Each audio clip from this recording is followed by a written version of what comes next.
여러분 안녕하십니까? 오늘 하루 수고 많으셨죠? 자, 이렇게 하면 이제 화면 펴시고. 근데 날씨가 많이 눅진해져 가지고 조금 좀 나은 것 같아요. 대신 이제 바닥은 좀 질퍽거리긴 하는데.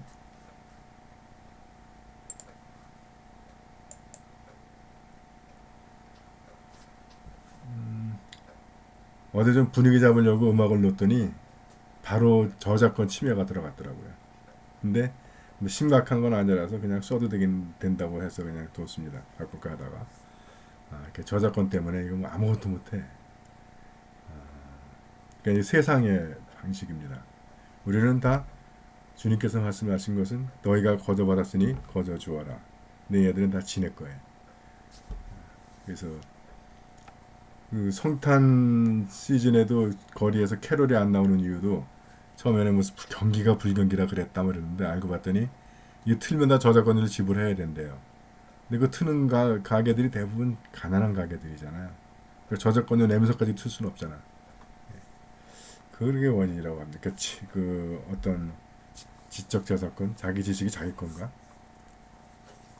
물론 뭐 그 사람들이 그걸 먹고 사니까 뭐 해야 되겠지만 오히려 더 자기 음악이 많이 흘러나오는 게 더 도움이 되지 않나? 전 잘 모르겠어요. 그래서 저는 옛날에는 거리 다니면 이렇게 음악 듣고 요즘 어느 노래들이 유행하는구나. 그래서 그걸 배우고 또 그 중에서 제 마음에 드는 곡이 있으면 사서 듣기도 하고 그랬는데 지금은 거의 사서 듣지 않습니다. 뭐 음악 듣는 게 없으니까. 예. 자, 오늘은 창세기 35장 이렇게 하시겠습니다.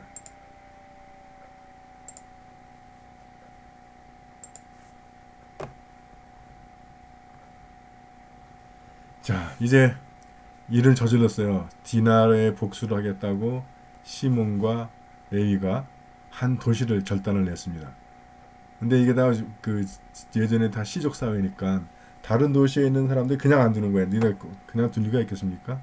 그러니까 두려움에 사로잡히는 거죠. 이때 역시 하나님께서 해결책을 주십니다. 이러고 있지 말고 그러다가 이제 복수 심에 가득 찬 증오 복수하겠다고 하는 다른 도시 사람들한테 작살 날 테니까 이러고 있지 말고 베델로 올라가서 거기에 자리를 잡아라. 베델이란 어떤 곳입니까? 야곱이 형하고 아버지를 속여먹고 도망가다가 돌베개 메고 자던 곳.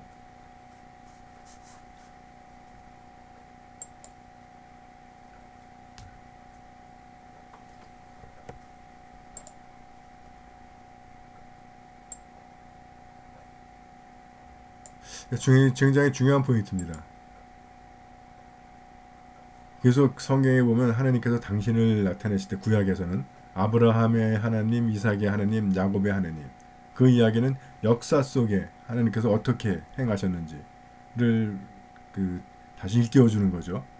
그래서 우리가 뭐 성공회는 성서, 의성, 전통 강조한다고 하는데 전통 그러면 무슨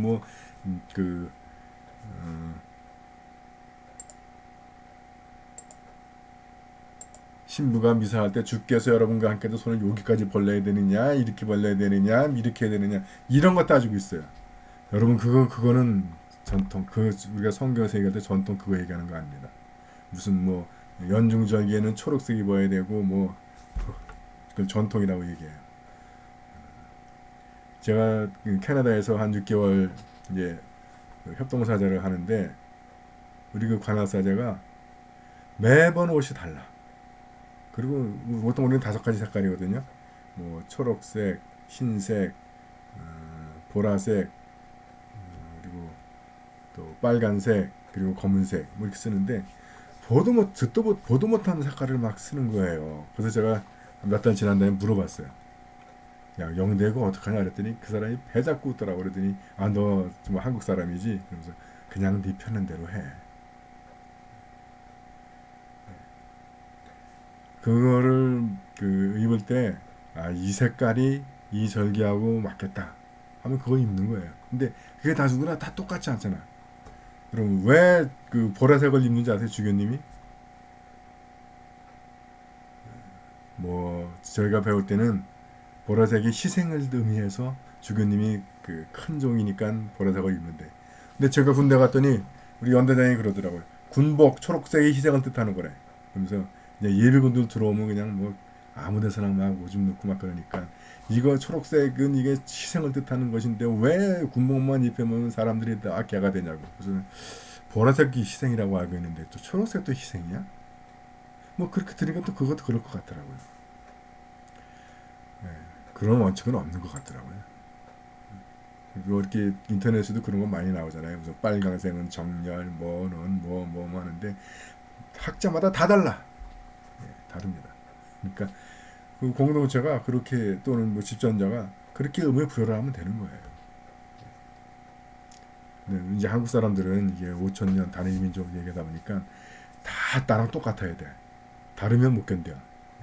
그 우리는 획일화. 근데 중요한 건 획일화가 아니라 균질화가 돼야 돼요. 우리 성공에 뭐 열렸다고 그러고 자유스럽다고 막 그러는데 안 그렇습니다. 제가 겪는 성공에는 획일화예요. 뭐, 색깔 다 똑같이 일치해야 되고 동작도 뭐 똑같이 일치해야 되고 그게 획일화지 무슨 그게 다양성이야 다양성이. 영국 미국 가보면요 주교님 집전하는 미사에도 신부들 여러 명 모이는데 색깔 많이 달라. 그건 누구도 뭐라고 안 그래.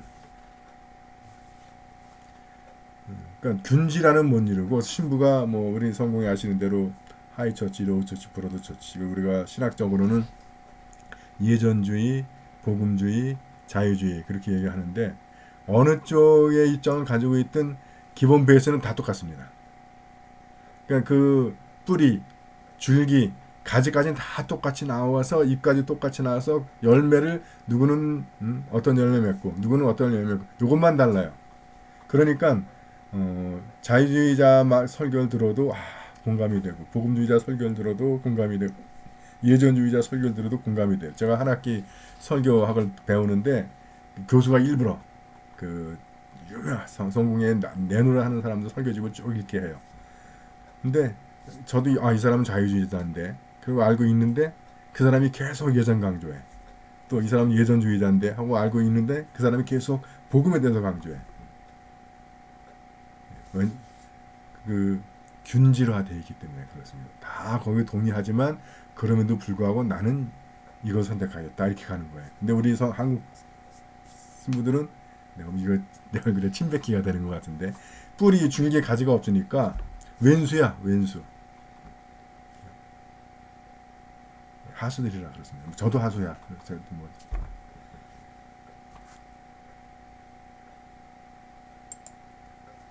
자, 뭔 얘기에다가 거기까지 갔지? 예.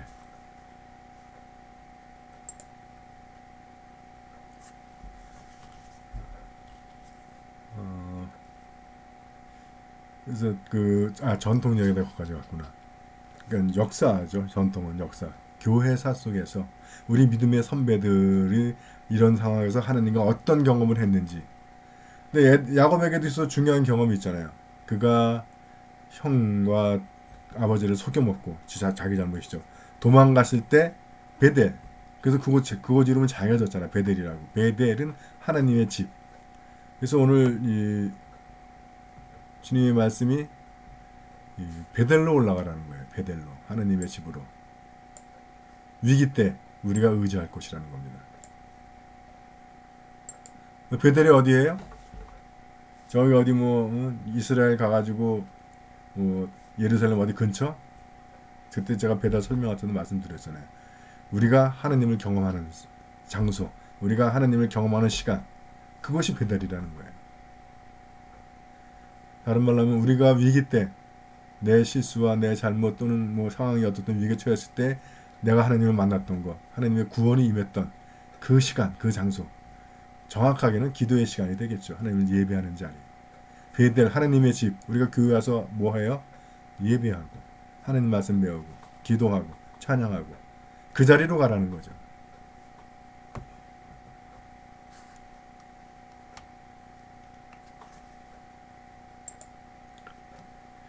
그래서 이제 그제서야 이 야곱이 그렇구나, 그런 방법이 있었구나 하고 이제 베델로 가려고 합니다. 이건 뭐 다르게 장소라기보다는 어떤 그 예배의 공간, 예배의 시간으로 이해하시는 게 더 좋을 것 같아요. 그래서 우리가 예배하기 위해서 주님을 만날 준비, 베델로 가기 위해서 준비를 해요.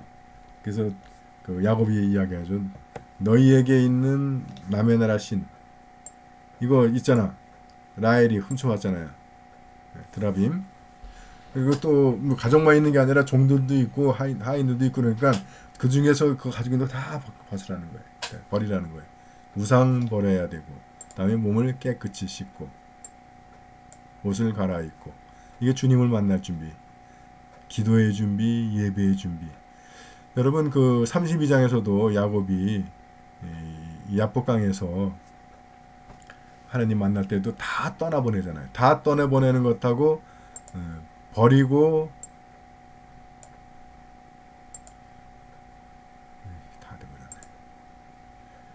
씻고 옷을 갈아입는 거 같은 개념 아닙니까? 그래서 우리가 미사 시작을 할 때 죄의 고백을 하는 이유입니다. 우리가 주님을 만나기 위해서 우리가 걸치고 있는 온갖 허세, 위선, 가식, 체면 뭐 또는 세상적인 직분, 소유, 학식 그런 거 버리고 베델로 들어가야 되는 거예요. 그런 거 내려놓고 기도의 자리로 가야 되는 겁니다.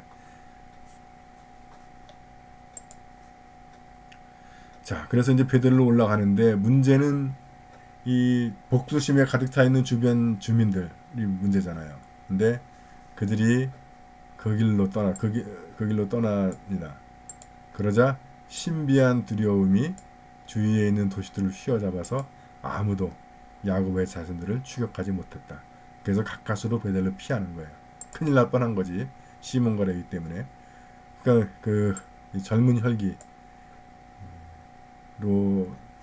뒷생각 안 하고 그냥 한 게 이렇게 무시무시한 결과를 초래했는데 그래도 주님께서 그것들을 다 책임져 주시는 겁니다. 그래서 우리가 오늘 이 시간 끝나고 이제 잠자리에 들기 전에 오늘 하루를 돌아보면서 기도하시면서 좋았던 일, 기뻤던 순간에 대해서는 하나님께 영광, 감사. 그리고 나의 실수나 잘못해서 다른 사람에게 상처를 주거나 일을 갖다가 잘못되게 하고 했던 일이 있다면 바로 이거를 위해서 기도하시는 거예요. 나의 실수와 나의 잘못으로 인해서 혹시라도 잘못된 일이 있다면 주님, 제가 그것을 감당하기 어려우니까 주님께서 이런 그 야곱을 베델로 가는 야곱을 지켜주시듯 저에게도 역사해 주십시오. 그래서 그 사람들에게 그 상처가 되지 않고 그 잘못된 일을 회복할 수 있는 길을 열어주시기를 기도하시는 겁니다. 자, 그래서 야곱은 이제 베델로 가서 거기에 제단을 쌓고 이름을 엘베델이라 하였다. 그 엘도 하나님이라는 뜻이고 베델할 때의 델 요것도 하나님이죠. 그러니까 베델 자체가 하나님의 집인데 여기서는 이 야곱이 이걸 굳이 번역하자면 베델의 하나님. 그러니까 생각해 보세요. 이거 야곱 꼼짝없이 주변 주민들한테 공격당해가지고 그냥 완전히 끝장날 상황인데 하나님께서 왜 그러고 있냐? 베델로 와라. 너 나랑 만나자. 하셔서 이제 가는데 그 길도 이렇게 보호해 주신 거 아니야 하나님이. 그러니까 베델의 하나님 죽다 살아나서 드리는 찬양이고 고백이 될 겁니다. 그래서 다시 또 강조하는 거예요. 베델은 바로 야곱이 형을 피해서 갈 때 하나님께서 그를 만나서 그에게 비전을 주시고 약속을 주시고 축복을 주시는 거죠. 바로 우리는 이 베델의 자리 그리고 엘베드 베델의 하나님이 있어서 이게 믿는 사람과 믿지 않는 사람의 결정적인 차이인 것 같습니다. 그리고 베델에서 또 약속하시죠. 내 이름이 야곱이었지 이젠 이스라엘이라 부를 것이다. 이것도 진보적인 학자들은 그런 얘기를 해요. 야복강에서도 그랬잖아. 이스라엘이라고 불러라. 여기서 또 그랬잖아. 이제부터는 야곱이 아니라 이스라엘이라고 불러라. 그러니까 두 이야기가 그냥 막 같아 했다는 거예요. 이 사람들이 이게 편집됐다고 그러는데 그렇다고 치고 이게 두 이야기가 서로 반복되는 건 몰라서 했을 것 같아요. 반복의 효과예요. 이 효과는 다음에 또 나타납니다. 하나님께서 이어서 말씀하셨다. 나는 전능한 하나님이다. 너는 많이나 번성하거라. 자녀에 대한 축복이죠. 너에게서 한 민족이 아니라 여러 민족이 그리고 집단이 나타나리라. 내 후손 가운데 왕들도 태어날 것이다. 또 아브라함과 이삭에게 주었던 땅, 자녀와 땅에 대한 축복. 그러니까 이게 지금 몇 번째 반복되는 거예요. 아브라함도 4번인가 반복해요. 이삭한테도 주고 야곱한테도 지금 이 같은 약속을 몇 번째 하는 거예요. 약속을 반복을 통해서 확증하시는 거죠. 그래서 제가 늘 말씀드리는 것이 불확실하면 버려라. 근데 우리는 그냥 불확실한데도 자기 멋대로 해석해가지고 붙잡고 늘어져. 아니에요. 우리가 이렇게 하나님 뜻, 꿈이라든가 성경이라든가 이렇게 해석하는 거 쉽지 않습니다. 그래서 어느 그 사람들은 뭐 비전 받는 것 뭐 그런 것 되게 하는데, 뭐 저는 믿어요. 우리가 하나님께서 우리에게 당신의 뜻을 뭐 꿈이든지 영상이든지 뭘로 보여주시는 거 믿습니다. 그러나 그것을 해석하는 것은 전혀 다른 문제예요. 정반대로 해석하는 경우들이 얼마나 많은지 몰라. 왜냐하면 객관적으로 하나님의 진리를 갖다 파악하려고 하지 않고 늘 자기한테 유익하기. 그래서 대부분의 그 사인의 뜻이 뭐냐면 너 회개하라야. 근데 대부분 그걸 어떻게 해석하냐면 하나님이 준다고 약속하셨다 이렇게 해석을 해요. 정반대로 해석을 하는 거죠. 그래서 불확실하면 버려야 됩니다. 왜냐하면 우리의 안테나가 고장나서 그렇지. 우리가 이거 좀 얘기 좀 할까요? 하느님의 편지에서.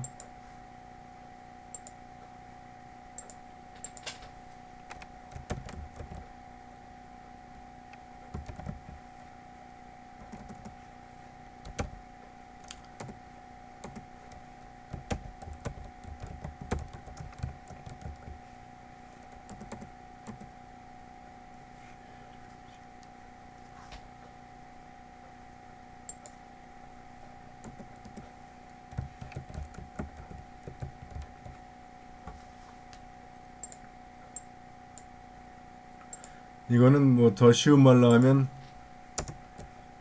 하나님은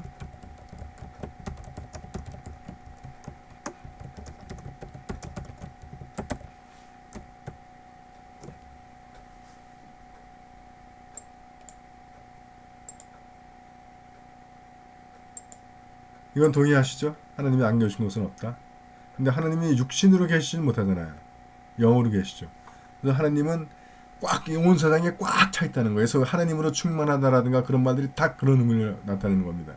그러면 하나님이 영으로 계시고 충만하게 계시면 우리는 하나님의 말씀을 듣거나 하나님의 그 환상을 보거나 뭐 어떤 계시를 만나거나 하는 것은 지극히 당연하고 평범한 일이에요. 세상에 하나님의 편재성, 세상에 꽉 차 있는데 당연히 어디서나 우리가 하나님 만날 수 있죠. 하나님을 경험할 수 있죠. 근데 우리는 하나님 경험 못해요. 왜냐면 우리가 지붕이 다 막혀 있으니까. 하늘이 닫혀 있으니까. 그래서 그거 우리가 기도 생활하고 성경 읽고 신앙생활 하는 게 그거 여는 거거든요. 그래서 그게 열리면 뭐 하나님의 음성 듣고 환상 보고 하는 거 아무것도 아니야. 그냥 되는 거야. 그냥.